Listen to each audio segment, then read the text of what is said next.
நீங்க ஒண்ணும் மனசு கஷ்டப்பட வேண்டாம். என்ன நடக்கணுமோ நடக்கட்டும், பாத்துக்கிடலாம். ஆனந்தி, இப்ப போன்ல இப்படி பேசிட்டு அப்புறம் என் மாமா ஆபீஸ்க்கு வந்ததும் சொல்லக்கூடாதுன்னு என்ன தடுத்த. அப்புறம் நான் கடுப்பாயிடுவேன் சொல்லிட்டேன். இல்ல அன்பு, இதுக்கு மேல நான் வேண்டான்னு சொல்ல மாட்டேன். நீங்க கஷ்டப்படுறத என்னால பார்த்துட்டு சும்மா இருக்க முடியல. உங்க மாமா வரட்டும், அவர் கையில கால்ல விழுந்தாவது இதுக்கு ஒரு முற்றுப்புள்ளி நான் வைக்கிறேன். சரி, நீ ஹாஸ்டல்ல தானே இருக்க, நான் வந்து உன்னை பிக்கப் பண்ணிக்கிறேன். மற்றதெல்லாம் நேர்ல பேசிக்கலாம்.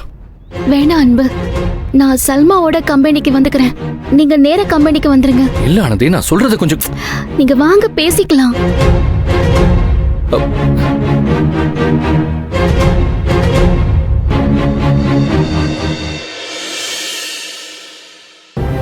ஏன் ஆனந்தி, என்ன பிரச்சனை? அன்பு அம்மா உங்க அத்தை மாமாவை வர வச்சு அன்புக்கு கல்யாண ஏற்பாடு பண்றாங்க.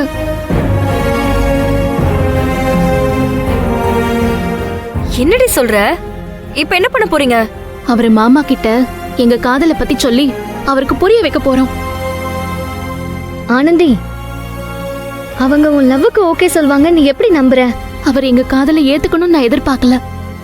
ஆனா அவருக்கு உண்மை தெரியணும். அதுக்கு பிறகு என்ன நடக்கணுமோ நடக்கட்டும். சல்மா, வண்டி எடு போலாம். வரோண்டி. சரிடி, நான் போயிட்டு வரேன். பல பிரச்சனைக்கு அப்புறம் இப்பதான் ஆனந்தி வாழ்க்கையில ஏதோ நல்லது நடக்குதுன்னு நினைச்சு சந்தோஷப்பட்டோம். அதுக்குள்ள இப்படி ஒரு பிரச்சனை வந்திருக்கே.